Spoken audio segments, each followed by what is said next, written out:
Assalamualaikum warahmatullahi wabarakatuh. Kembali lagi di channel Kelambu Hitam bersama saya Lukman yang akan selalu membawakan cerita horor untuk menemani aktivitas kalian semua. Gimana kabarnya teman-teman semua? Semoga kalian semua dalam keadaan sehat selalu dan dilancarkan rezekinya. Kali ini saya akan membawakan kisah yang sangat mengerikan berjudul Dendam Arwah Istri. Seperti apakah ceritanya? Tanpa perlu lama lagi, mari kita masuk ke ceritanya. Namun sebelum itu, dukung channel ini dengan menekan tombol subscribe dan aktifkan lonceng notifikasinya agar tak ketinggalan cerita horor lainnya. Selamat mendengarkan. Kisah ini dimulai pada tahun 2003 di sebuah desa kecil di daerah Jawa Timur. Dengan kondisi lingkungan yang sangat sepi ketika malam hari tiba. Tidak ada suara kendaraan lewat maupun aktivitas penduduk desa di luar rumah karena waktu sudah larut malam. Suasana gelap menyelimuti seluruh area persawahan di ujung desa, tanpa adanya lampu penerangan jalan sama sekali. Udara malam yang berhembus terasa sangat dingin ketika bersentuhan dengan kulit tubuh orang-orang di sekitar area persawahan itu. Tepat di pinggiran hamparan sawah tersebut, terdapat sebuah gubuk bambu kecil yang dibangun menggunakan tiang kayu dan atap daun kering. Gubuk bambu itu hanya mendapatkan cahaya dari sebuah lampu minyak tanah kecil yang memancarkan sinar berwarna kuning redup ke seluruh ruangan. Asap dari lampu minyak tanah itu bercampur menjadi satu dengan kepulan asap rokok, membuat udara di dalam gubuk terasa sangat pengap. 4 pria dewasa duduk bersila membentuk lingkaran di atas tikar pandan tua yang permukaannya berlubang di beberapa bagian. Keempat pria tersebut saling mengenal dengan nama Darno, Wawan, Bowo, dan Agus, yang berkumpul untuk bermain judi kartu remi. Mereka menatap lembaran kartu remi di genggaman tangan masing-masing dengan ekspresi wajah sangat tegang. Tumpukan uang kertas berserakan menutupi bagian tengah tikar pandan. Malam itu terasa berjalan sangat panjang bagi mereka semua, terutama bagi Darno yang sejak awal mula permainan terlihat sangat yakin dengan susunan kartunya. Pada awal permainan judi kartu remi tersebut, hasil putaran terus-menerus memberikan keuntungan besar bagi pihak Darno. Dia berhasil memenangkan permainan tanpa mengalami kekalahan sedikit pun, sehingga mengumpulkan banyak uang dari teman-temannya. Setiap kali Darno melemparkan kartu remi terakhirnya ke bagian tengah tikar pandan, Wawan, Bowo, dan Agus hanya bisa mendengus kesal sambil menyerahkan uang taruhan secara terpaksa. Tumpukan uang kertas yang diletakkan tepat di depan lutut Darno menjadi semakin tinggi seiring berjalannya waktu permainan pada malam tersebut. Jumlah uang kemenangan Darno terus bertambah cepat, hingga total keseluruhannya hampir mencapai angka 3 juta rupiah.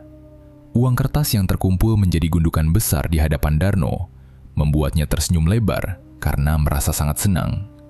Darno menghisap batang rokoknya dalam-dalam, lalu meniupkan asapnya perlahan ke arah atap gubuk bambu, sambil memikirkan barang kebutuhan apa saja yang akan dia beli menggunakan uang tersebut. Di sisi lain, teman-teman bermainnya mulai terlihat sangat gelisah dan terus mengubah posisi duduk mereka karena tidak nyaman dengan kekalahan beruntun. Bowo berkali-kali menggunakan telapak tangannya untuk mengusap wajah yang mengeluarkan keringat, sementara Agus terus mengeluh mengenai susunan kartu buruk yang selalu dia dapatkan. Wawan yang biasanya bersikap paling tenang juga mulai mengetukkan jari telunjuknya ke atas lantai bambu berulang kali. Walaupun melihat teman-temannya merasa kesal, Darno sama sekali tidak mempedulikan perasaan ketiga temannya, karena perhatiannya hanya tertuju pada uang 3 juta rupiah di depannya. Namun seiring berjalannya waktu dan malam semakin larut, keadaan di meja judi tersebut berbalik secara tiba-tiba tanpa disadari oleh Darno. Tepat setelah waktu tengah malam terlewati, susunan kartu remi yang didapatkan oleh Darno mulai memburuk perlahan-lahan pada setiap putaran pembagian kartu. Pada awalnya, Darno hanya mengalami kekalahan dalam beberapa putaran taruhan dengan nilai uang sangat kecil, sehingga dia tidak merasa khawatir. Darno menganggap kekalahan kecil itu sebagai hal biasa dalam permainan judi, dan dia yakin akan segera menang kembali. Kenyataan yang terjadi justru berlawanan dengan harapan Darno, karena kekalahan beruntun terus terjadi pada puluhan putaran berikutnya tanpa bisa dia hentikan.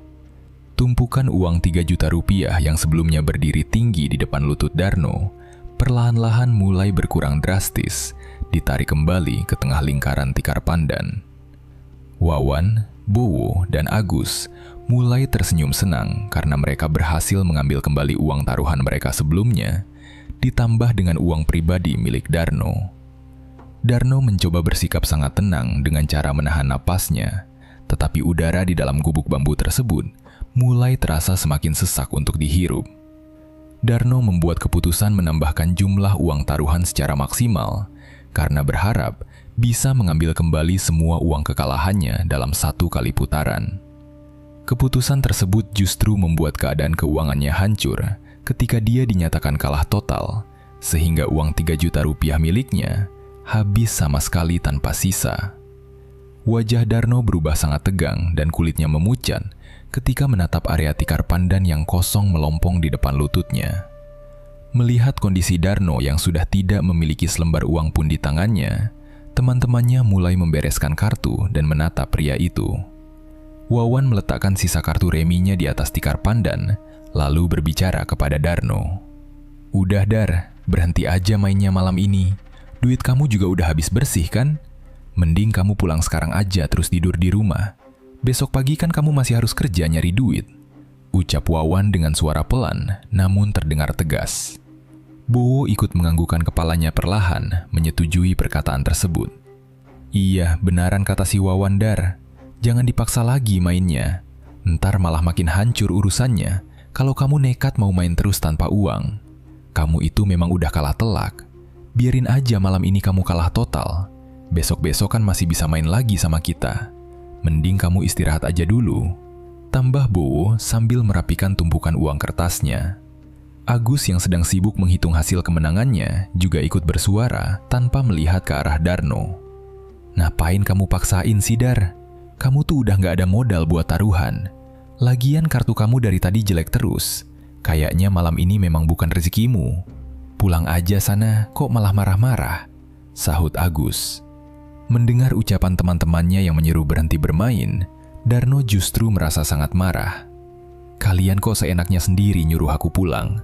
Aku tadi menang banyak sampai 3 juta. Masa aku harus berhenti pas lagi kalah? Kalian takut aku menang lagi dan ngambil duit kalian ya? Kalian tunggu aja di sini dong, jangan ada yang berani pulang duluan. Aku mau ambil uang modal dulu di rumah. Kalau aku bawa uang lagi, aku pasti bisa menang telak dari kalian semua," jawab Darno dengan nada suara tinggi.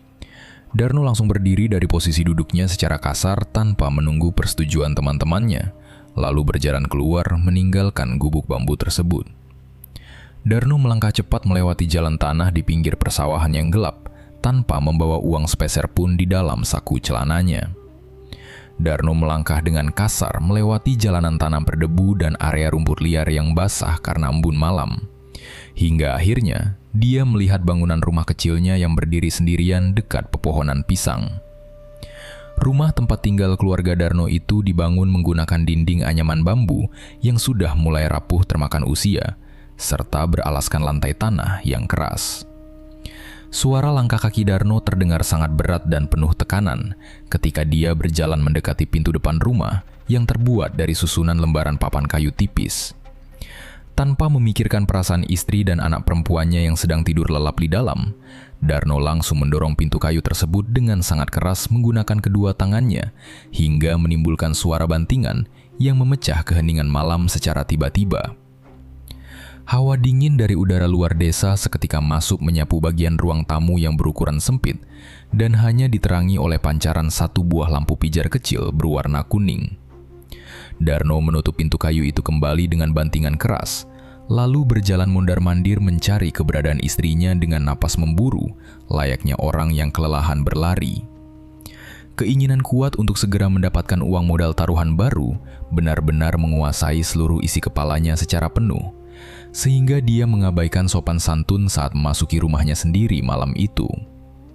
Suara bantingan pintu yang sangat keras akibat perbuatan kasar Darno seketika membangunkan Ajeng yang sedang tidur terlelap di ruangan kamar sebelah ruang tamu. Istri Darno itu langsung terbangun dengan perasaan terkejut dan jantung yang berdebar sangat kencang, karena awalnya dia mengira ada sekelompok pencuri yang masuk ke dalam rumah secara paksa. Ajeng segera bangkit dari atas tempat tidur kayunya sambil merapikan daster usang bermotif bunga yang dia kenakan, lalu berjalan cepat keluar kamar untuk memeriksa keadaan di luar kamarnya. Saat membuka pintu kamar, Ajeng melihat suaminya sedang berdiri mondar-mandir di tengah ruang tamu dengan wajah memerah penuh keringat dan tatapan mata yang terlihat sangat gelisah menatap ke segala arah. Ajeng langsung menyadari bahwa suaminya baru saja pulang dari arena perjudian kartu remi. Melihat dari pakaiannya yang berantakan, kotor oleh debu dan bau asap rokok yang menempel kuat pada tubuhnya. "Mas tuh kebiasaan banget sih. Pulang malam-malam begini kok pakai acara banting pintu segala. Bikin kaget, orang tidur aja dari tadi. Lagian muka Mas kenapa tegang begitu? Duit hasil kerjamu minggu kemarin mana? Udah habis, Mas pakai buat judi lagi kan malam ini?" Tanya Ajeng dengan nada suara tinggi karena merasa kesal melihat tingkah laku suaminya yang tidak pernah berubah menjadi lebih baik sejak dulu. Ajeng berdiri menyilangkan kedua tangannya di depan dada sambil menatap tajam ke arah wajah Darno, menunggu jawaban pasti dari suaminya yang makin terlihat sibuk mengatur tarikan napasnya yang tidak beraturan di tengah ruang tamu.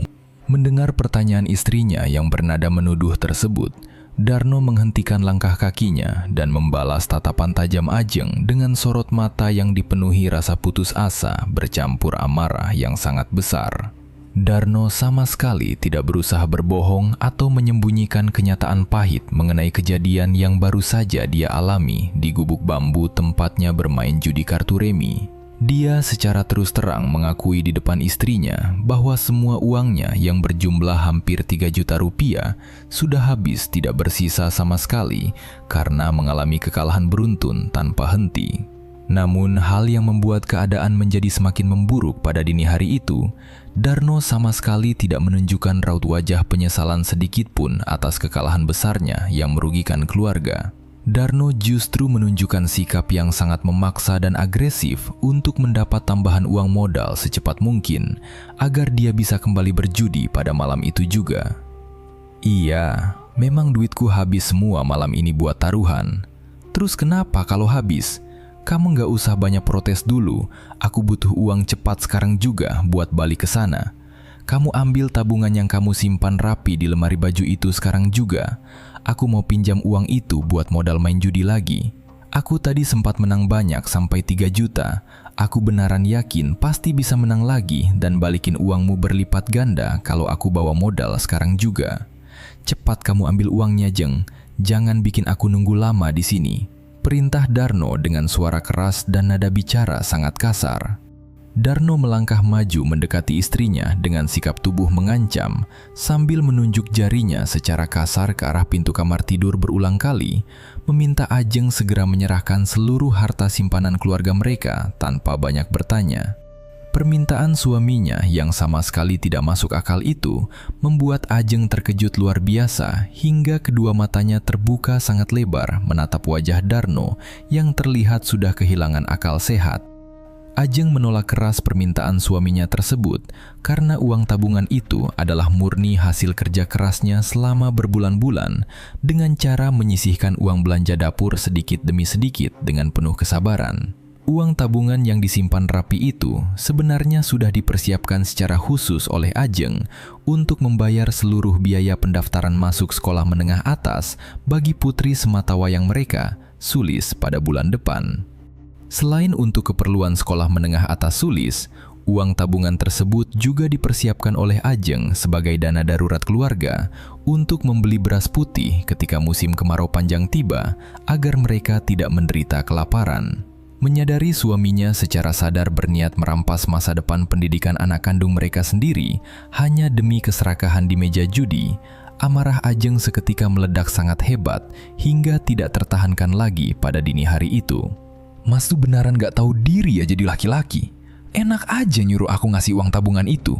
Ngapain aku kasih ke Mas? Uang itu kan buat biaya masuk sekolah Sulis bulan depan. Tahu gak sih? Mas tuh dari dulu cuma bisa ngasih janji palsu ke keluarga. Bilangnya mau balikin uang, tapi nyatanya nol besar. Kerjaan Mas tiap malam cuma main judi, ngabisin harta keluarga, terus nambah utang sana-sini tanpa punya rasa malu. Mas tuh beneran cuma bawa penderitaan doang buat hidupku sama Sulis. Gak ada uang buat Mas malam ini." teriak Ajeng menahan tangis dan emosi kemarahan yang meluap-luap.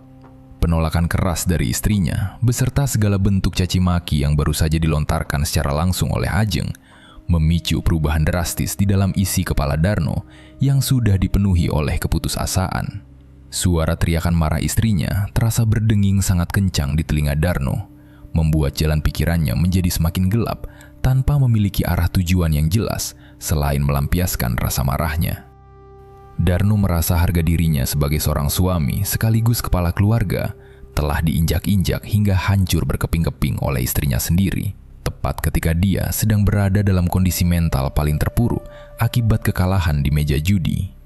Rasa kecewa mendalam akibat kehilangan uang 3 juta rupiah kini bercampur menjadi satu dengan rasa benci yang sangat kuat terhadap wanita yang berdiri tegak menentangnya di ruang tamu yang sempit tersebut.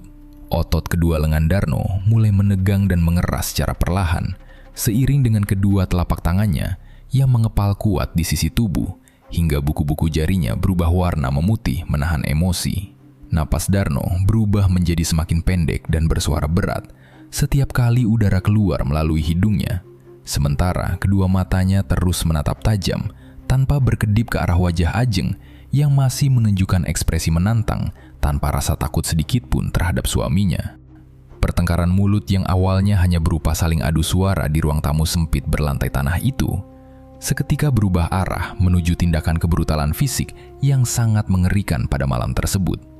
Darno tidak lagi melihat sosok Ajeng sebagai seorang istri yang harus dia lindungi, melainkan melihatnya sebagai penentang yang berani merendahkan harga dirinya sebagai seorang kepala keluarga.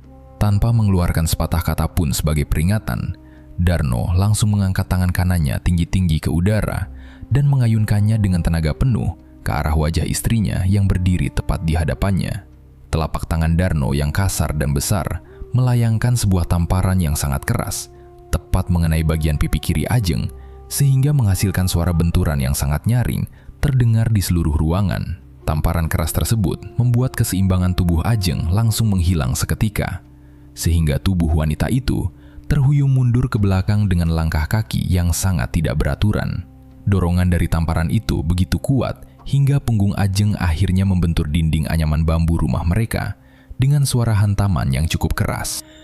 Ajeng merasa sangat terkejut menerima serangan fisik yang sangat tiba-tiba dari suaminya tersebut, karena selama belasan tahun menikah, Darno belum pernah memukulnya sekeras itu di wajah. Ajeng secara refleks mengangkat tangan kanannya untuk memegang pipi kirinya yang langsung berubah warna menjadi kemerahan dan terasa sangat panas akibat tamparan keras Darno barusan. Sambil menahan rasa sakit yang mulai menjalar di area wajahnya, Ajeng menatap suaminya dengan tatapan tidak percaya bercampur rasa takut yang perlahan mulai muncul ke permukaan. "Mas, astagfirullah, Mas sadar. Sakit, Mas. Kenapa Mas jadi main tangan sekeras ini sih sama aku? Aku kan cuma ngingetin soal uang sekolahnya Sulis. Kenapa Mas malah mukul wajahku sampai kayak gini?" Ucap Ajeng dengan suara bergetar menahan tangis sambil menyandarkan punggungnya pada dinding anyaman bambu. Namun, melihat istrinya kesakitan dan bersuara seperti itu, sama sekali tidak membuat rasa marah di dalam hati Darno mereda sedikit pun pada malam itu. Darno justru merasa semakin beringas dan menolak peduli dengan rasa sakit yang sedang dialami oleh istrinya pada saat itu. "Kamu tuh kalau dikasih tahu suami mbok ya nurut, Jeng. Jangan malah ngelawan dan nyeramahin panjang lebar kayak orang paling benar sedunia. Aku ini suamimu. Berani-beraninya kamu neriakin aku di rumahku sendiri dan gak mau ngasih uang itu," bentak Darno dengan suara sangat keras yang menggema memekakkan telinga di ruang tamu. Setelah membentak istrinya, Darno kembali melangkahkan kakinya maju mendekati posisi Ajeng dan langsung menarik lengan kanannya ke belakang untuk memberikan serangan fisik lanjutan. Tanpa memberikan sisa waktu bagi Ajeng untuk menghindar atau sekedar melindungi diri menggunakan tangannya, Darno melesakkan tinju kanannya dengan sangat keras dan gerakan cepat, tepat mengarah ke bagian tengah perut istrinya. Pukulan telak yang mengarah tepat pada bagian perut tersebut memberikan dampak rasa nyeri yang sangat luar biasa bagi ketahanan fisik tubuh Ajeng. Hantaman kepalan tangan Darno yang sangat keras itu membuat kumpulan udara di dalam paru-paru Ajeng seolah-olah dipaksa keluar seluruhnya secara mendadak, sehingga dia benar-benar kesulitan bernapas. Ajeng langsung tertekuk ke arah depan, menahan rasa sakit yang teramat sangat, lalu tubuhnya seketika ambruk berlutut sebelum akhirnya jatuh sepenuhnya ke atas permukaan lantai tanah yang sangat dingin. Ajeng meringkuk melingkarkan tubuhnya di atas lantai tanah berdebu tersebut sambil memeluk perutnya sendiri menggunakan kedua tangannya dengan ikatan yang sangat erat. Mulut Ajeng terbuka lebar, berusaha mencari pasokan udara segar untuk bernapas. Namun yang keluar dari bibirnya hanyalah suara napas tersengal-sengal dan rintihan kesakitan yang sangat memilukan untuk didengar. Rasa sakit di perutnya membuat pandangan mata Ajeng mulai berkunang-kunang, tetapi dia masih menyadari sepenuhnya mengenai kejadian mengerikan yang sedang menimpa dirinya di dalam rumahnya sendiri. Darno berdiri tegak menjulang di atas tubuh istrinya yang tergeletak lemah tidak berdaya di lantai tanah, menatap Ajeng dengan sorot mata liar yang sudah sepenuhnya dikuasai oleh kekejaman dan rasa tidak puas. Darno melihat posisi istrinya yang tersungkur di bawah kakinya itu sebagai bukti mutlak bahwa dia memiliki kekuasaan penuh atas keluarganya. Dan dia berniat menggunakan kekuasaan kejam itu untuk memaksa istrinya menyerahkan uang tabungan tersebut. Merasakan nyawanya sangat terancam oleh kemarahan suaminya yang sudah kehilangan kendali akal sehat, Ajeng berusaha memohon belas kasihan dengan suara yang sangat pelan dan terputus-putus. "Ampun mas, ampun sudah mas. Perutku sakit banget rasanya. Tolong berhenti mukul aku mas. Iya, nanti uangnya aku ambilkan di lemari. Tapi tolong jangan pukul perutku lagi mas." Mohon Ajeng sambil terus meringkuk gemetar di lantai tanah. Meskipun istrinya sudah memohon ampun secara langsung dan bersedia menyerahkan uang yang dia minta sejak awal, Darno yang saat itu sudah benar-benar buta oleh amarah menolak keras untuk berhenti melakukan kekerasan. Darno merasa permintaan ampun istrinya sudah sangat terlambat dan dia ingin memberikan hukuman fisik yang jauh lebih berat lagi agar Ajeng tidak pernah berani menentang perkataannya di kemudian hari. "Alah, basi omonganmu. Baru dipukul segitu aja langsung nangis-nangis minta ampun. Tadi kamu teriak-teriak berani banget ngelawan dan maki-maki aku di depan muka. Istri itu harusnya tunduk dari awal kalau diminta uang sama suaminya. Bukannya nunggu dihajar sampai jatuh dulu baru mau ngasih hartanya." Teriak Darno sambil mengangkat kaki kanannya tinggi-tinggi ke udara. Tanpa ragu sedikit pun pada keputusannya, Darno mengayunkan kaki kanannya ke bawah dan menendang bagian tulang rusuk sebelah kiri Ajeng berulang kali secara sangat brutal. Suara benturan keras antara kaki Darno dan tubuh istrinya terdengar sangat jelas setiap kali tendangan bertenaga itu mendarat, membuat Ajeng kembali menjerit kesakitan karena tulang rusuknya terasa seolah akan patah menerima tekanan sekuat itu. Menerima tendangan bertubi-tubi tepat di bagian tulang rusuk, membuat Ajeng berusaha merangkak menjauh dari posisi suaminya untuk menyelamatkan diri, menyeret tubuhnya perlahan-lahan di atas lantai tanah ruang tamu yang kotor. Namun, usaha Ajeng untuk melarikan diri dari siksaan tersebut segera dihentikan ketika Darno melangkah mendekat dan dengan sangat kasar menjambak sekumpulan rambut panjang istrinya dari arah belakang tubuhnya. Darno menarik rambut Ajeng ke arah atas secara paksa dengan sisa tenaga yang sangat kuat, membuat leher istrinya tertarik ke belakang dan wajahnya menghadap langsung ke arah mata Darno. Darno menyuruh istrinya menatap kedua matanya lekat-lekat untuk menegaskan kembali siapa pihak yang memiliki kuasa paling besar di rumah tersebut pada malam itu. "Lihat mataku sekarang. Biar kamu ingat terus kejadian malam ini dan gak berani kurang ajar lagi sama suamimu selamanya." Bentak Darno tepat di depan wajah istrinya yang sudah sepenuhnya basah oleh aliran air mata.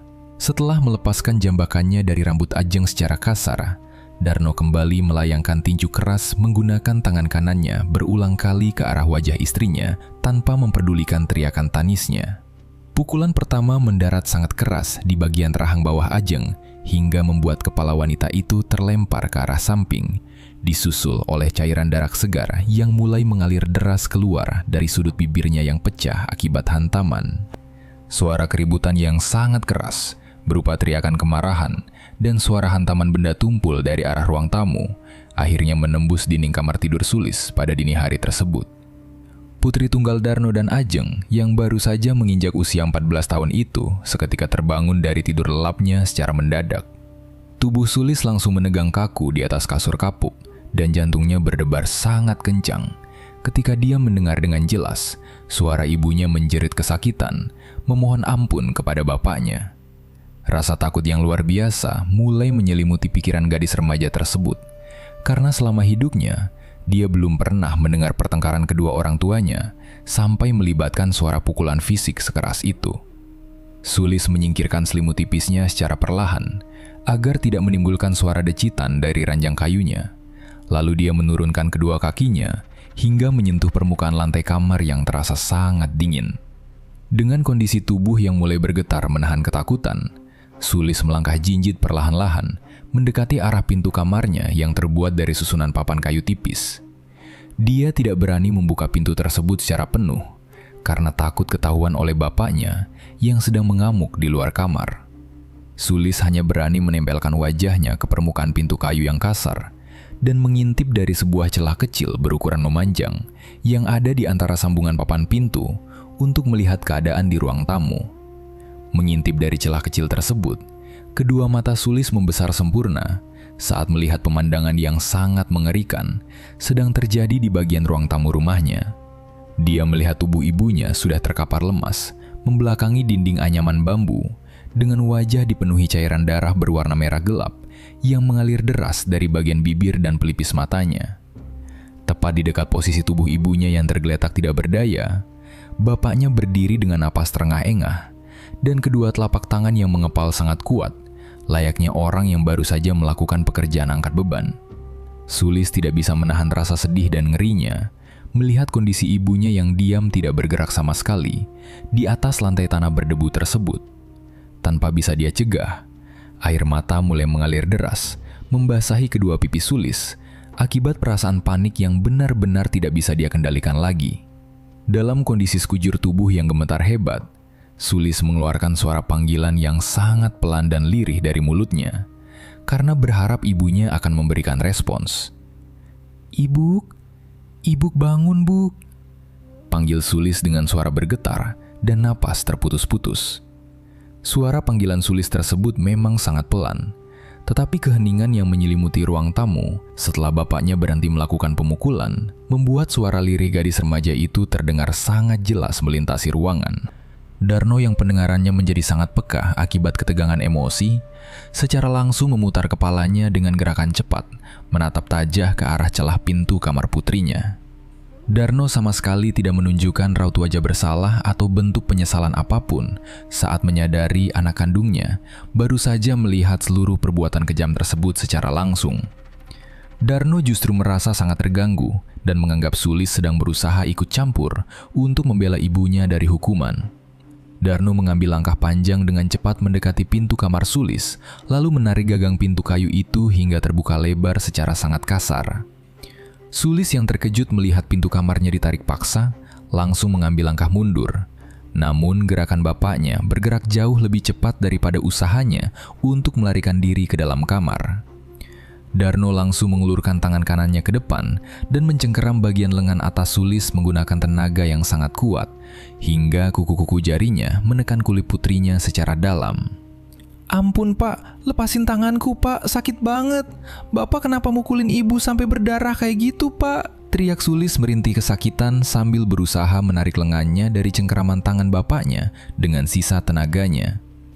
Mendengar teriakan bernada protes dari putrinya, Darno langsung mengangkat tangan kirinya tinggi-tinggi dan menamparat bagian wajah Sulis dengan kekuatan sangat keras. "Diam kamu, Sulis. Gak usah ikut campur urusan orang tua. Anak kecil, berani-beraninya neriakin bapaknya sendiri di rumah ini," bentak Darno dengan suara sangat tinggi dan kasar. Tamparan keras dari bapaknya tersebut membuat pipi kanan Sulis langsung berubah menjadi kemerahan, dan rasa sakit yang menyengat seketika membuat tangisannya semakin pecah tidak tertahankan pada malam itu. Tanpa berniat melepaskan cengkeraman tangannya yang sangat kuat, Darno menarik lengan putrinya secara paksa, melewati batas ambang pintu kamar tidur dan menyeret tubuh Sulis menuju bagian tengah ruang tamu yang kotor. Sulis berusaha menahan kedua kakinya menapak kuat di lantai kamar agar tidak terseret keluar. Namun dorongan tenaga bapaknya terlalu besar untuk bisa dia lawan sendirian. Setelah mereka berdua sampai di dekat posisi Ajeng yang terkapar tidak sadarkan diri di atas lantai tanah, Darno melepaskan cengkramannya dari lengan Sulis secara sepihak dan mendorong tubuh putrinya menggunakan dorongan yang sangat keras. Dorongan kasar tersebut membuat tubuh kecil Sulis seketika terlempar ke depan dan jatuh terduduk membentur permukaan lantai tanah tepat di sebelah tubuh ibunya. Sambil menangis terseduh-seduh dan mengusap air mata yang menghalangi pandangannya, Sulis langsung merangkak mendekati ibunya tanpa memperdulikan rasa nyeri di lengannya akibat cengkraman kuku bapaknya barusan. Sulis melihat secara langsung kondisi wajah ibunya yang membengkak sangat parah. Bibir yang pecah mengeluarkan banyak darah segar, dan kedua mata yang tertutup rapat tanpa menunjukkan tanda-tanda kehidupan. Sulis meletakkan kedua telapak tangannya di bagian pundak ibunya, lalu mengguncang tubuh wanita dewasa itu secara perlahan-lahan. Ibu bangun bu, ini Sulis bu, tolong buka matanya, ibu jangan mati bu. Tangis Sulis dengan suara sangat keras memohon agar ibunya segera sadar dari pingsannya. Pemandangan Sulis yang menangis histeris meratapi kondisi tubuh ibunya tersebut bukannya menyentuh hati dan menyadarkan Darno, melainkan justru membuat amarah di dalam kepala pria itu kembali membesar dan benar-benar tidak terkendali lagi malam itu. Darno secara tidak masuk akal menganggap tangisan Sulis sebagai bentuk perlawanan dan tanda bahwa putrinya itu memilih memihak ibunya yang tidak mau menyerahkan uang tabungan. Didorong oleh rasa marah dan putus asa yang sangat mendalam karena gagal mendapatkan uang modal judi pada malam itu, Darno memutuskan untuk menyerang Sulis secara fisik tanpa memperdulikan status gadis itu sebagai darah dagingnya sendiri. Darno mengambil langkah maju mendekati posisi putrinya, lalu melayangkan sebuah pukulan tinju yang sangat keras, langsung ke arah punggung Sulis yang sedang meringkuk memeluk tubuh ibunya. Pukulan tangan kosong pertama itu membuat Sulis menjerit kesakitan dengan suara melengking dan tubuhnya langsung terdorong jatuh menimpa tubuh Ajeng yang terbaring kaku. Menyadari serangan bertubi-tubi akan datang, Sulis berusaha melindungi bagian vital kepalanya dengan cara melipat kedua tangannya menyilang di atas kepala dan meringkuk membulat seperti posisi janin bayi di atas permukaan lantai tanah. Darno terus menghujani bagian tubuh putrinya menggunakan pukulan tangan kosong secara bertubi-tubi, tanpa memberikan jeda waktu sedikit pun bagi putrinya untuk menarik napas panjang. Pukulan keras dari tangan bapaknya terus mendarat menghantam area punggung, kedua sisi lengan bagian luar, dan bagian belakang kepala Sulis secara bergantian, menggunakan kekuatan penuh layaknya memukul benda mati. Sulis hanya bisa merintih tertahan menahan rasa sakit luar biasa yang mulai menyebar ke seluruh bagian tubuhnya, dan dia sama sekali tidak mampu memberikan perlawanan fisik untuk membalas serangan brutal bapaknya tersebut. Tenaga Sulis perlahan-lahan mulai habis penuhnya, seiring bertambah banyaknya luka memar yang muncul di sekujur tubuh kecilnya akibat hantaman membabi buta tanpa henti tersebut. Suara jeritan tangis Sulis yang awalnya sangat keras, secara perlahan-lahan berubah menjadi sekadar isakan lirih meminta tolong, yang semakin lama terdengar semakin pelan, seiring menurunnya tingkat kesadaran gadis remaja itu. Pukulan terakhir Darno yang mendarat tepat mengenai bagian samping kepala Sulis, akhirnya membuat seluruh pandangan mata gadis itu menjadi gelap total tanpa cahaya. Kesadaran Sulis benar-benar hilang sepenuhnya pada detik itu juga, membiarkan tubuh kecilnya tergeletak lemas dan tidak bergerak sama sekali, tepat di samping posisi tubuh ibunya yang sudah lebih dulu tidak sadarkan diri. Melihat secara langsung hasil dari perbuatan kasarnya sendiri, rasa panik mulai muncul seketika dan menjalar dengan sangat cepat ke seluruh bagian tubuh Darno, hingga membuat kedua lututnya terasa lemas dan bergetar hebat. Darno mengambil beberapa langkah mundur secara perlahan, sambil menggelengkan kepalanya ke arah kiri dan ke kanan, berusaha keras menolak kenyataan pahit bahwa dia baru saja menyiksa keluarganya sendiri hingga nyaris mati. Untuk menenangkan rasa paniknya yang semakin membesar malam itu, Darno mulai berbicara sendiri di dalam hati dan secara paksa meyakinkan dirinya bahwa Ajeng dan Sulis hanya mengalami pingsan biasa akibat kelelahan menahan rasa sakit luar biasa di sekujur tubuh. Darno menanamkan pikiran kuat di dalam kepalanya bahwa kedua perempuan yang terbaring itu pasti akan segera sadar kembali dan membuka mata keesokan harinya setelah mereka beristirahat dengan cukup di lantai. Didorong oleh rasa panik dan keinginan kuat untuk menyembunyikan perbuatan kejamnya dari pandangan para tetangga, jika ada warga yang datang berkunjung pada pagi hari, Darno memutuskan untuk memindahkan kedua tubuh yang sedang pingsan tersebut.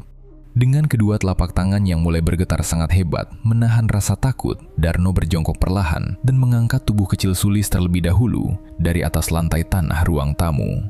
Darno meletakkan kedua lengan tangannya di bagian bawah punggung dan lekukan lutut putrinya, lalu mengangkat tubuh gadis remaja itu yang terasa sangat ringan, dingin, dan lemas tanpa sisa tenaga sedikit pun. Darno berjalan cepat dengan langkah terburu-buru, membawa tubuh putrinya menuju ke arah bagian belakang bangunan rumah, melewati lorong sempit berlantai tanah yang sangat gelap gulita tanpa lampu penerangan. Tujuan utama Darno adalah sebuah ruangan kamar mandi berukuran sangat sempit di sudut belakang rumah yang bagian dindingnya terbuat dari susunan batu bata merah tanpa adanya lapisan semen yang rata. Kamar mandi kecil tersebut tidak memiliki jendela ventilasi udara keluar masuk sama sekali, sehingga suasananya selalu terasa gelap pekat, sangat lembab, dan memiliki bau lumut basah yang sangat menyengat hidung. Darno melangkah masuk ke dalam kamar mandi tersebut dan menurunkan tubuh Sulis secara perlahan, meletakkannya dengan hati-hati di atas permukaan lantai semen yang terasa sangat basah dan luar biasa dingin oleh sisa air genangan. Darno membiarkan anak perempuan satu-satunya itu berbaring meringkuk menyamping di sudut ruangan kamar mandi yang gelap dengan pakaian yang perlahan mulai basah menyerap air genangan kotor. Setelah memastikan putrinya berada di sudut ruangan, Darno segera berbalik arah dan berjalan cepat kembali menuju ruang tamu bagian depan untuk segera mengambil dan memindahkan tubuh istrinya yang masih tergeletak di sana. Sesampainya kembali di ruang tamu yang berantakan tersebut, Darno langsung berjongkok di samping tubuh Ajeng yang ukuran badannya jauh lebih besar dan jauh lebih berat dibandingkan dengan ukuran tubuh Sulis. Karena tidak lagi memiliki sisa tenaga lengan yang cukup kuat untuk mengangkat keseluruhan tubuh istrinya secara penuh ke udara, Darno memutuskan untuk menarik kedua pergelangan tangan Ajeng secara paksa. Darno menyeret tubuh istrinya dengan sekuat tenaga, melintasi permukaan lantai tanah ruang tamu, dan menyusuri lorong bagian belakang rumah secara perlahan. Tarikan kasar tersebut menimbulkan suara gesekan yang sangat jelas terdengar antara kain pakaian yang dikenakan Ajeng dan permukaan tanah yang bergelombang keras.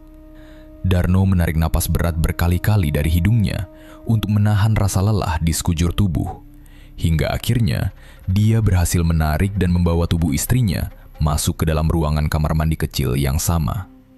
Darno meletakkan tubuh Ajeng dalam posisi telentang lurus, tepat berdampingan menempel dengan posisi tubuh Sulis yang sedang meringkuk kedinginan di atas lantai semen basah dan berlumut tersebut.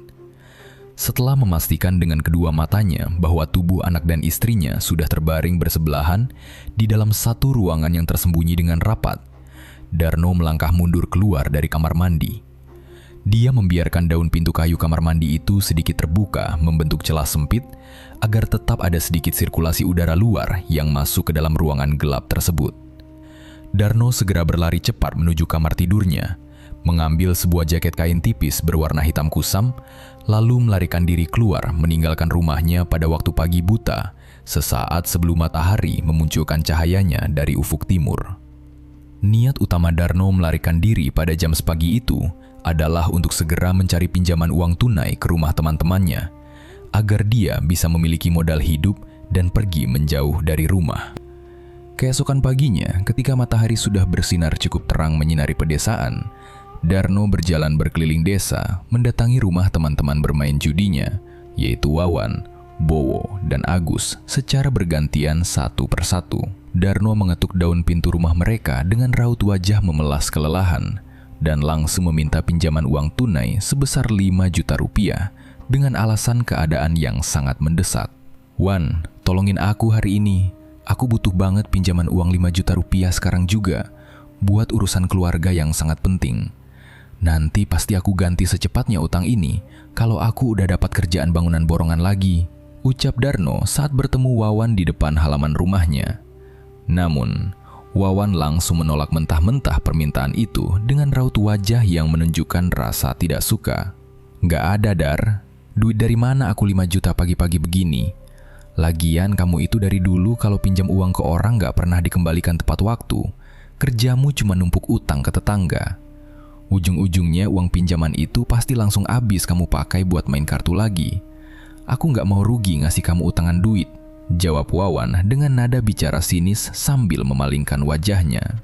Setelah gagal membujuk semua temannya, Darno dengan langkah gontai dan putus asa mendatangi rumah Budi yang merupakan kakak iparnya, serta rumah Rozak yang merupakan adik kandungnya sendiri. Darno memohon dengan sangat memelas kepada adik kandungnya yang sedang duduk di halaman depan rumah.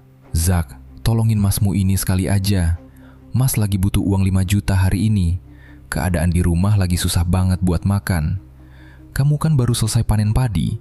Pinjami mas uangmu dulu sedikit aja," pinta Darno sambil memegang lengan tangan adiknya erat.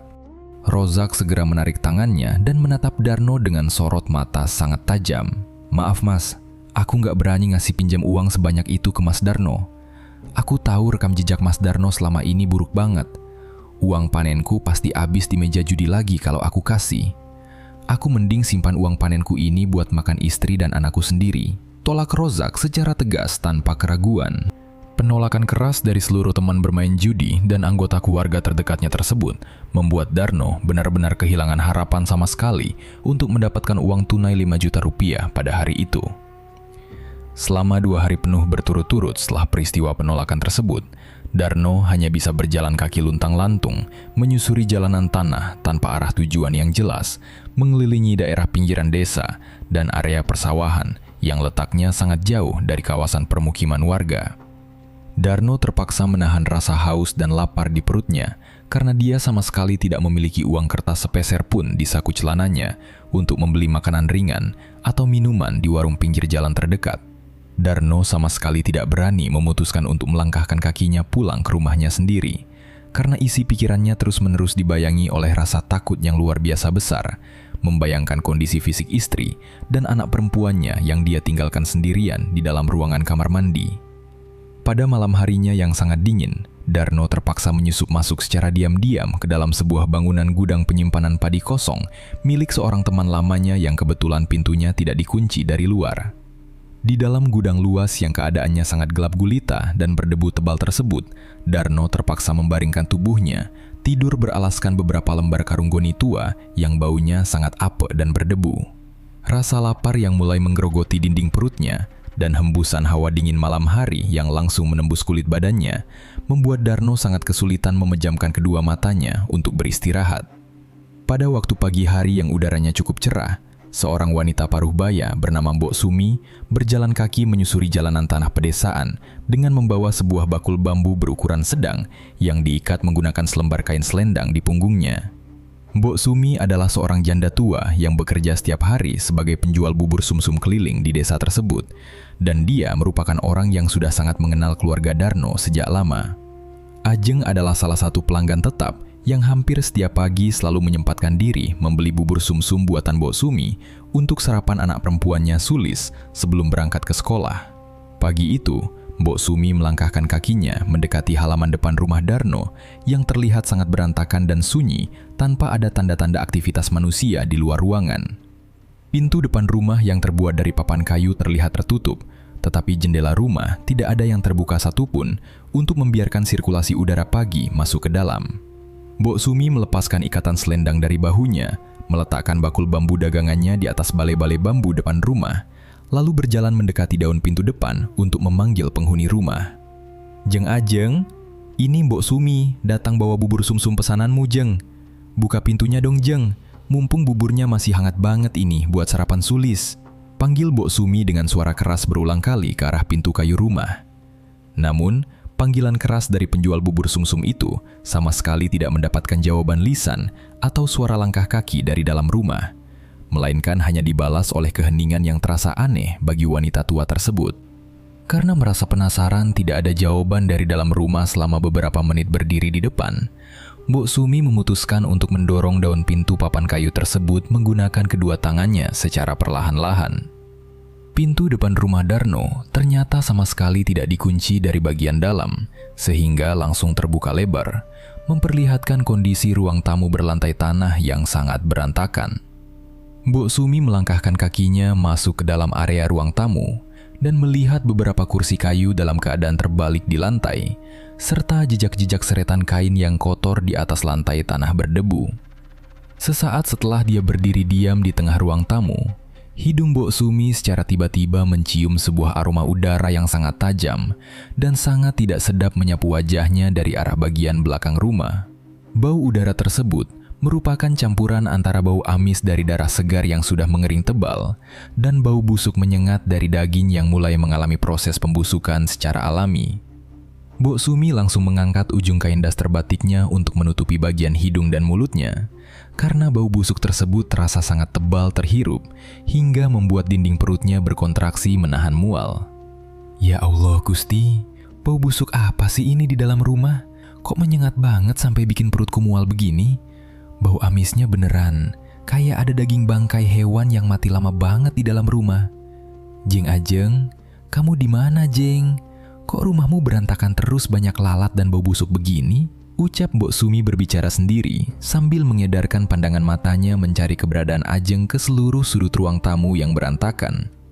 Karena tidak menemukan anggota keluarga satupun di ruang tamu, rasa penasaran sekaligus firasat buruk mendorong kaki Mbok Sumi untuk berjalan terus maju, mencari sumber utama bau busuk tersebut. Mbok Sumi berjalan melangkah setapak demi setapak dengan sangat hati-hati, melewati ruang tamu dan mulai memasuki area lorong sempit yang menghubungkan bagian depan rumah dengan bagian belakang rumah. Lorong berlantai tanah tersebut memiliki kondisi pencahayaan yang sangat gelap karena tidak ada cahaya matahari pagi yang bisa masuk menembus dinding anyaman bambu rumah keluarga Darno. Setiap kali Mbok Sumi mengambil langkah kaki maju mendekati area bagian belakang, bau busuk darah mengering dan bau anyir daging membusuk tersebut terasa masuk menyengat semakin kuat, menembus kain daster penutup hidungnya. Mbok Sumi terpaksa bernapas mengambil udara melalui mulutnya berulang kali untuk menghindari rasa mual yang terus-menerus memaksa isi lambungnya untuk keluar saat itu juga. Setelah selesai melewati lorong yang gelap tersebut, pandangan mata Mbok Sumi akhirnya tertuju pada sebuah ruangan kamar mandi kecil berdinding batu bata merah yang letaknya berada di paling ujung area dapur rumah. Dia melihat daun pintu kayu kamar mandi tersebut dibiarkan sedikit terbuka sehingga menciptakan sebuah celah memanjang, dan dia sangat yakin bahwa sumber bau busuk yang memenuhi seluruh rumah itu berasal dari ruangan tertutup tersebut. Tangan kanan Mbok Sumi mulai bergetar hebat saat dia mengulurkan telapak tangannya untuk menyentuh permukaan pintu kayu kamar mandi yang terasa sangat lembab dan berlumut basah. Dengan sisa keberanian yang dia miliki pagi itu, Mbok Sumi menekan daun pintu kayu itu secara perlahan hingga terbuka sepenuhnya, membiarkan cahaya dari ruang dapur masuk menerangi area lantai semen di dalam ruangan kamar mandi. Pemandangan yang langsung menyambut kedua mata Mbok Sumi di dalam ruangan kamar mandi berukuran sempit tanpa jendela ventilasi udara tersebut adalah sebuah penemuan mayat yang sangat memilukan bagi dirinya. Dua tubuh manusia yang sangat dia kenali telah terbaring tewas berdampingan, dan kondisi luar tubuh mereka sudah mulai membusuk akibat terkurung di dalam ruangan lembab yang pengap selama 2 hari penuh. Di atas lantai semen kamar mandi yang basah tersebut, tubuh Ajeng terbaring dalam posisi telentang lurus menghadap atap dengan kondisi fisik luar yang penuh bekas pukulan keras dari benda tumpul. Wajah Ajeng mengalami pembengkakan yang sangat parah merata di bagian pipi hingga bentuk rahang aslinya hampir tidak dikenali. Sementara kedua kelopak matanya berada dalam kondisi setengah terbuka menatap kosong. Bagian bibir Ajeng terlihat pecah robek dengan cairan darah tebal berwarna kehitaman yang sudah mengering total menempel turun dari lubang hidung, menuruni dagu, hingga menutupi seluruh bagian leher depannya. Mbok Sumi juga melihat dengan sangat jelas bahwa bentuk tulang rusuk sebelah kiri Ajeng terlihat melengkung cekung ke arah dalam dan patah secara tidak wajar hingga menonjol dari balik pakaian luarnya. Seluruh permukaan kulit lengan Ajeng sudah berubah warna menjadi kebiruan pucat, dan badannya terlihat sangat kaku tidak bisa digerakkan, menandakan bahwa wanita tersebut sudah mati kaku akibat penyiksaan fisik. Mbok Sumi hanya bisa berdiri mematung di ambang pintu masuk kamar mandi dengan kedua mata terbelalak lebar, sementara lutut kakinya mulai bergetar lemas melihat kenyataan bahwa pelanggannya tewas membusuk. Tepat di sisi sebelah kiri tubuh Ajeng yang kaku tersebut, tubuh anak perempuannya yang bernama Sulis juga tergeletak tewas membusuk di atas genangan sisa air buangan pada lantai semen. Tubuh kecil Sulis mati kaku dalam posisi melipat lutut tubuhnya ke arah depan, di mana kedua tangan kecilnya yang juga sudah memucat kaku masih memeluk bagian pinggang ibunya dengan ikatan pelukan yang sangat erat.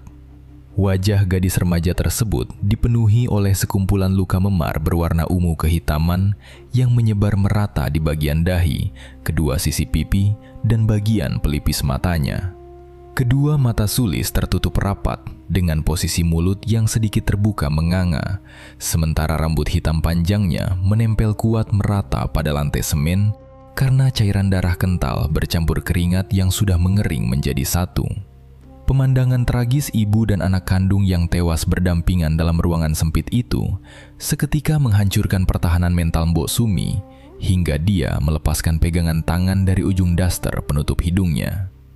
Astagfirullahalazim, Gusti Pangeran, Jeng Ajeng, Duk Sulis, ya Allah, siapa yang tega benaran berbuat sekejam ini sama kalian, sampai mati busuk begini?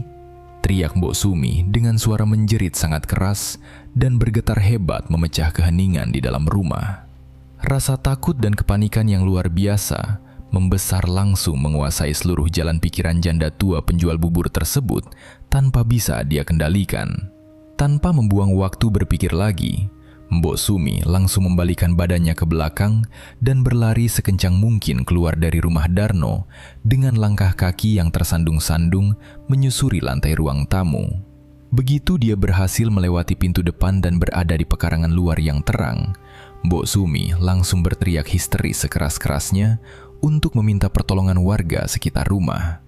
Tolong warga, ada mayat di rumah Darno.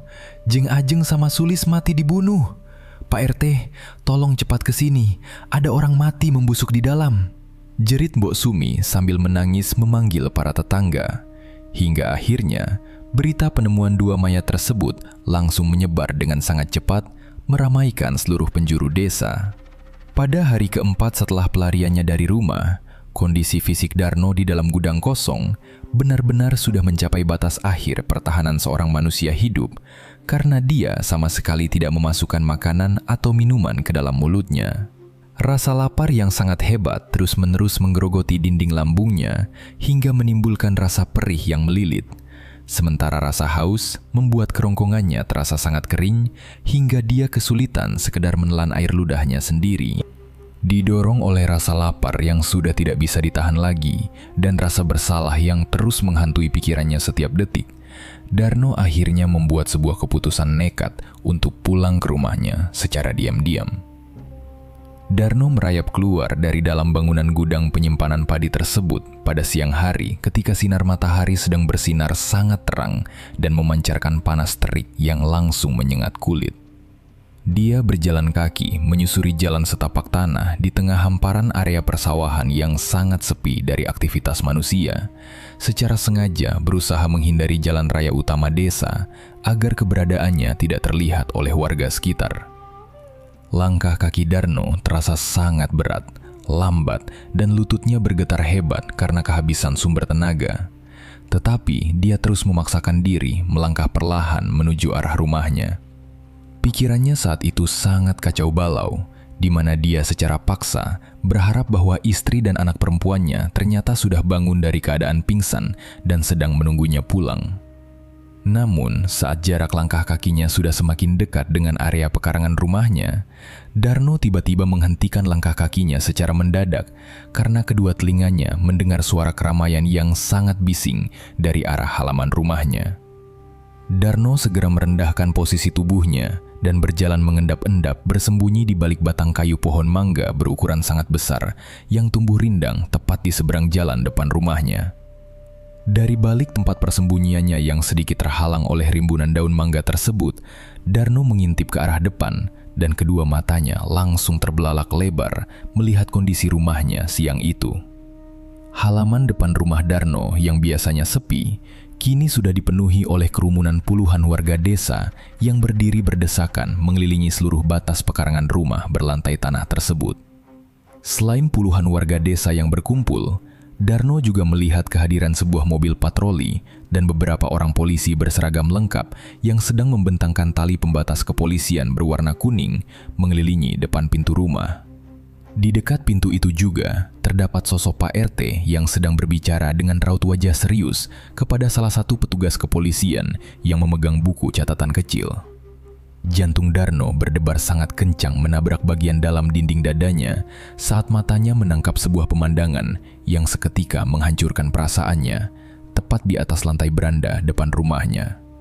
Di atas lantai semen beranda tersebut, Darno melihat dengan sangat jelas keberadaan dua buah bungkusan jenazah yang sudah dibalut rapi menggunakan lembaran kain kafan berwarna putih bersih.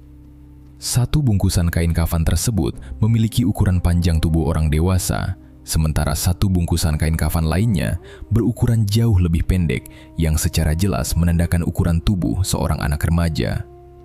Menyatukan semua pemandangan tersebut, Darno langsung menyadari tanpa adanya keraguan sedikit pun bahwa kedua bungkusan kain kafan putih di beranda itu adalah mayat Ajeng dan Sulis yang sedang menunggu waktu untuk dimakamkan. Sambil menempelkan punggungnya pada permukaan batang pohon mangga yang kasar untuk menahan tubuhnya agar tidak jatuh pingsan ke tanah, Darno mempertajam pendengarannya untuk mencuri dengar percakapan warga desa yang berdiri merapat tidak jauh dari tempatnya bersembunyi. Ya Allah, aku beneran gak nyangka kelakuan Darno bisa sekejam itu sama keluarga kandungnya sendiri. Pak polisi tadi bilang kondisi mayat Ajeng sama Sulis waktu ditemukan sama Mbok Sumi di kamar mandi itu sudah mulai membusuk parah dan badannya penuh bekas pukulan keras benda tumpul. Tulang rusuk Ajeng sampai melengkung patah ke dalam. Terus wajah Sulis penuh luka memar memerah dan ungu kehitaman. Ucap seorang warga laki-laki yang memakai peci hitam kepada tetangga di sebelahnya dengan nada ngeri. Iya, benaran biadab itu kelakuan si Darno.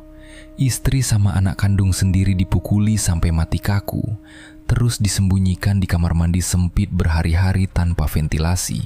Pasti Darno yang bunuh mereka berdua gara-gara Ajeng gak mau ngasih uang tabungan sekolah Sulis buat modal judi kartunya. Pak RT juga udah minta tolong Pak polisi buat cepat-cepat cari Darno sampai ketemu hari ini juga.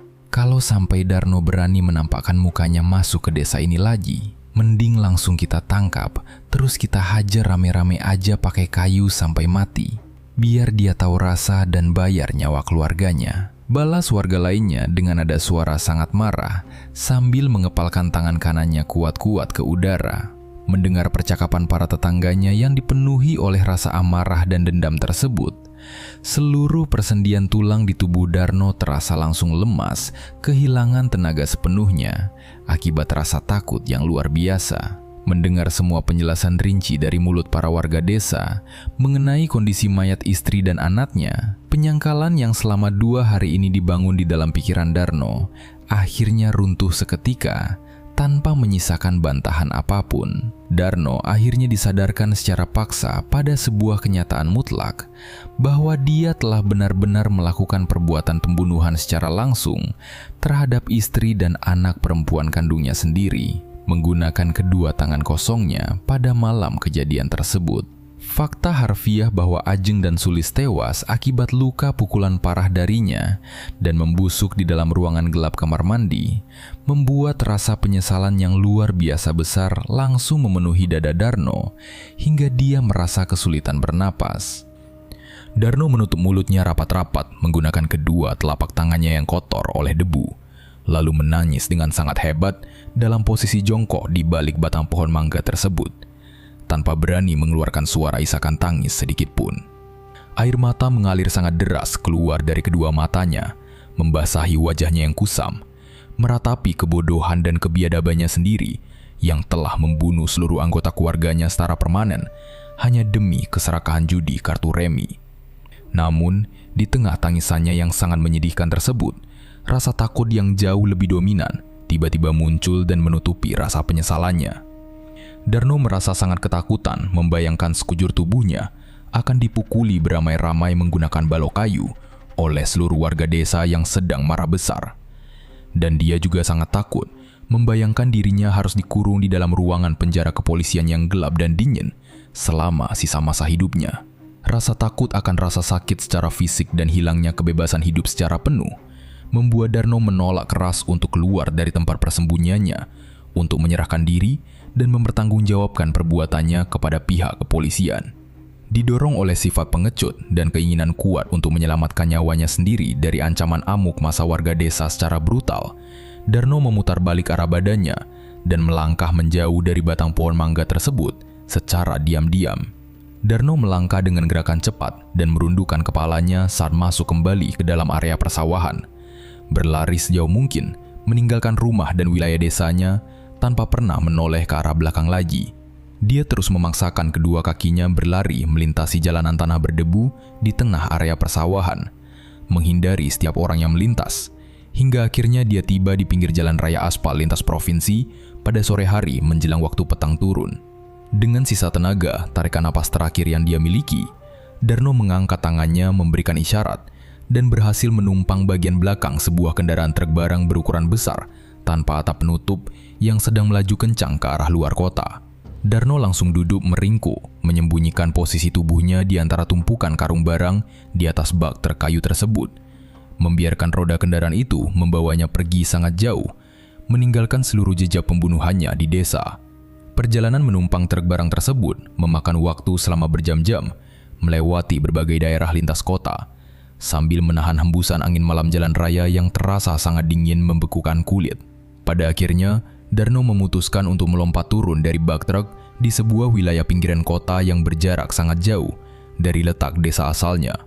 Di pinggiran kota tersebut, Darno terpaksa menjalani kehidupan baru dengan bekerja serabutan sebagai buruh kuli kasar di sebuah proyek bangunan pembuatan jalan tol lintas daerah. Untuk tempat istirahat pada malam hari, Darno hanya mampu menyewa sebuah kamar kos berukuran sangat sempit, yang dindingnya terbuat dari lembaran tripleks tipis dan atap seng yang sering bocor saat hujan. Namun pelariannya ke kota tersebut sama sekali tidak memberikan rasa ketenangan hidup yang diharapkan setiap harinya.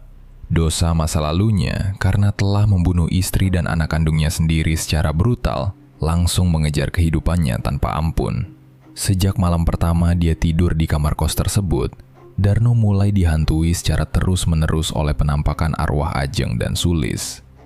Kondisi fisik dan mental Darno hancur dengan sangat cepat akibat teror tersebut, di mana tubuhnya perlahan berubah menjadi sangat kurus hingga bentuk tulang rusuknya menonjol jelas dari balik kulitnya yang memucat. Kedua matanya menjadi sangat cekung dengan kantung mata berwarna hitam pekat karena dia tidak pernah mendapatkan waktu tidur yang nyenyak. Darno kerap kali tertangkap basah sedang berbicara sendiri menatap area kosong di tempat kerja, sehingga rekan-rekan buruh di proyek seringkali menegurnya karena dia sering melamun dan bergumam sendiri secara tidak jelas. Setiap kali waktu beranjak melewati batas tengah malam, bayangan wajah Ajeng yang bengkak parah dan berlumuran darah segar kerap kali muncul secara tiba-tiba di sudut kamarnya yang gelap. Darno tidak bisa menutup matanya karena setiap kali dia mencoba memejamkan mata, dia langsung digerogoti oleh mimpi buruk yang terus berulang tanpa henti. Di dalam mimpi tersebut, Darno selalu melihat secara langsung kondisi mayat Ajeng dan Sulis yang sedang duduk membusuk di dalam ruangan kamar mandi, menatapnya dengan sangat tajam dan menuntut nyawa mereka agar segera dikembalikan. Suara tangisan Sulis yang terus-menerus memanggil dari balik pintu untuk meminta dibukakan pintu kamar mandi selalu terdengar bergema di telinga Darno setiap malam. Teror itu menjadi semakin nyata dan mengancam ketika Darno sering merasakan sentuhan jari-jari tangan yang luar biasa dingin menjalar secara perlahan dari ujung telapak kakinya hingga ke bagian lututnya saat dia berbaring di atas kasur tipis.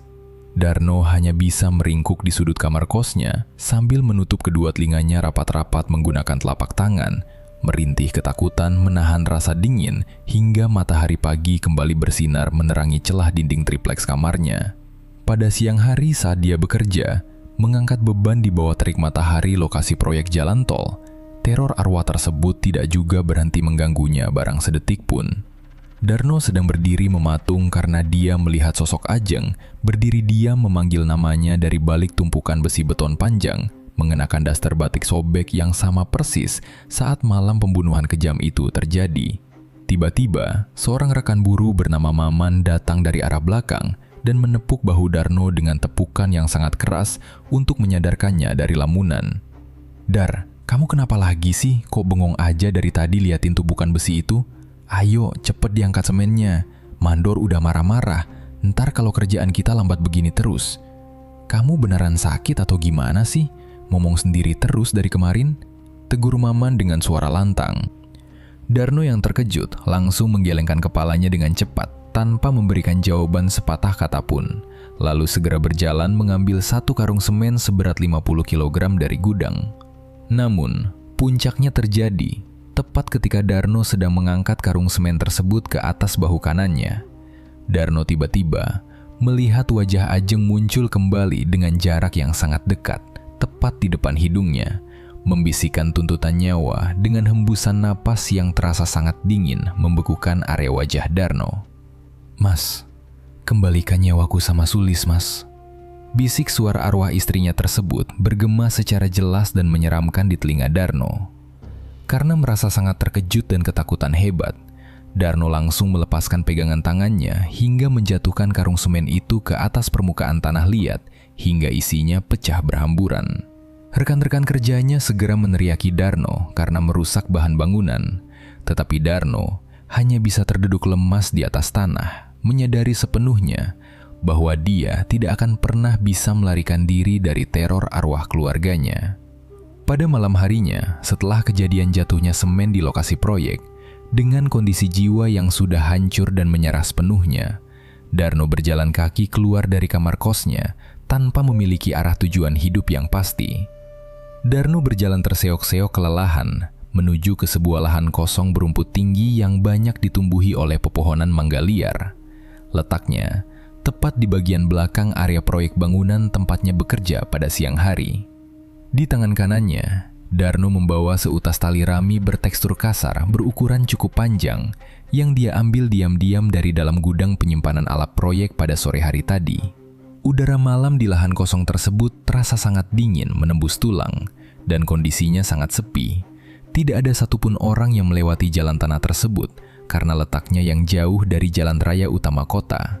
Sambil berjalan menyeret kakinya perlahan mendekati salah satu pohon mangga berukuran paling besar, Darno terus-menerus menangis terseduh-seduh, mengeluarkan banyak air mata, dan merintih meminta maaf kepada suara-suara gaib Ajeng dan Sulis yang terus memanggil namanya di dalam pikirannya.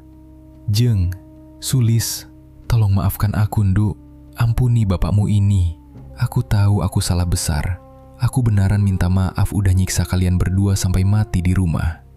Tolong berhenti hantui aku tiap malam. Aku udah gak kuat lagi hidup terus-terusan kayak gini.